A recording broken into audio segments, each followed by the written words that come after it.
Men don't fall in love because of your looks. They don't fall in love because you're amazing in bed.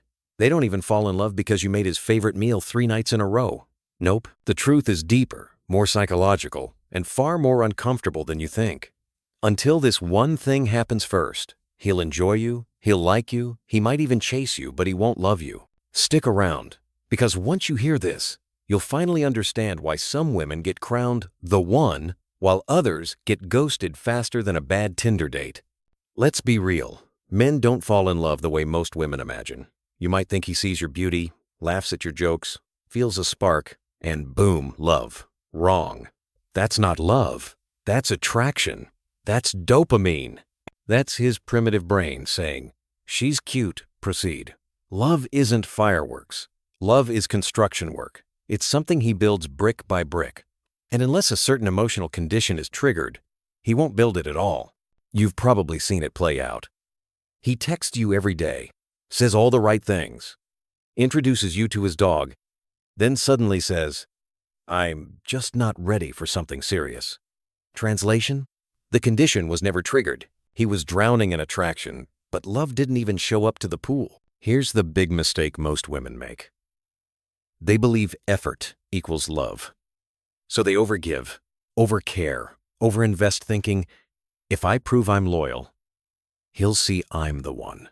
I hate to say it, but in his mind, that doesn't equal love. That equals convenience. It's like handing him free Netflix, free Wi-Fi, and free pizza. He'll enjoy it, sure, but value it? Nope. He'll just consume until the subscription runs out, then move on. Why? Because love isn't born from comfort. It's born from emotional challenge, balanced with safety. And that balance, most women miss it completely. Attraction is cheap. Love is expensive. Attraction is a free sample at Costco. Easy, instant, effortless. That's why a man can feel it with 10 women in a week. But love? Love demands investment time, energy, vulnerability.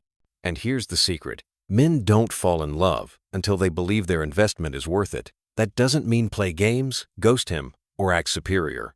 It means you have to awaken the one thing his heart quietly craves, something money, beauty, and sex can't buy. Ready? Men don't fall in love until they feel emotionally significant. Let that sink in. Not sexy, not entertained, not comforted. Significant. That's the line between women he dates and women he commits to. Until he feels like his presence, effort, and emotions matter to you, his heart stays locked. And no, fake validation won't do.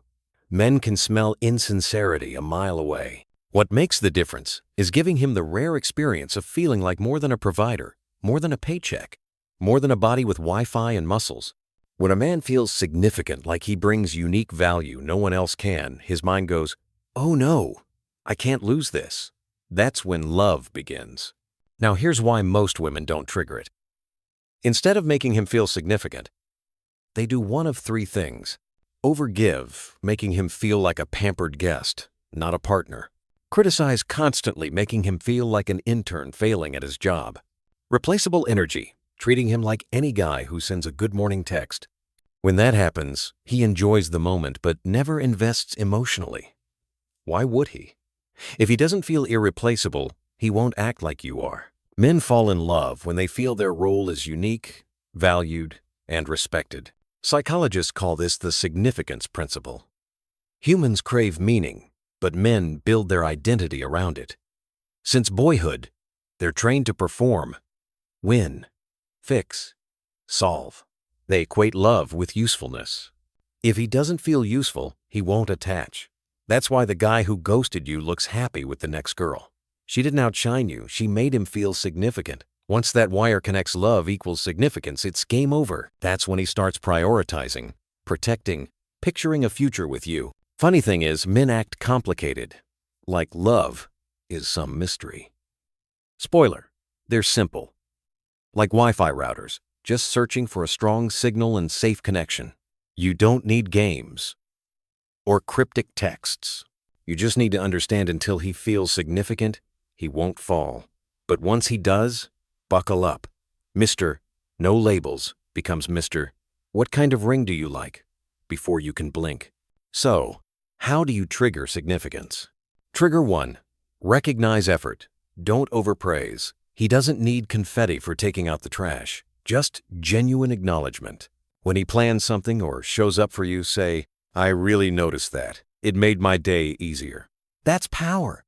Recognition equals value. Overpraise equals fake. Trigger 2. Let him teach you something. Men are wired to feel competent. Ask, "Show me how you grill that steak." Or, "Can you explain how this works?" It's not about dependence. It's about giving him space to shine. When he feels like your go-to, he feels irreplaceable. Trigger 3. Respect his opinions even in disagreement. Dismissing him kills love faster than bad Wi-Fi. You don't need to agree, just acknowledge. Try, "I see why you think that." Respect isn't silence, it's space. When his voice matters, his presence matters. That's how emotional depth grows. Here's the paradox. Men crave significance, but fall for women who don't need them. Only choose them. He doesn't want to rescue you, he wants to partner with you. You can dance alone, sure, but when you let him lead a few steps, that's when connection sparks. Why does this work? Neuroscience. When men feel valued, oxytocin, the bonding hormone, spikes. The same one that bonds mothers and babies bonds men to women. When his brain links that high to you, you become his emotional addiction. That's how you move from maybe to must-have, from temporary to forever. So here's the question. Which men in your life make you feel significant?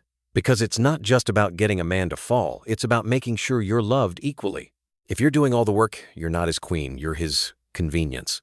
And the man who doesn't make you feel significant, he's not the one who deserves to fall in love with you.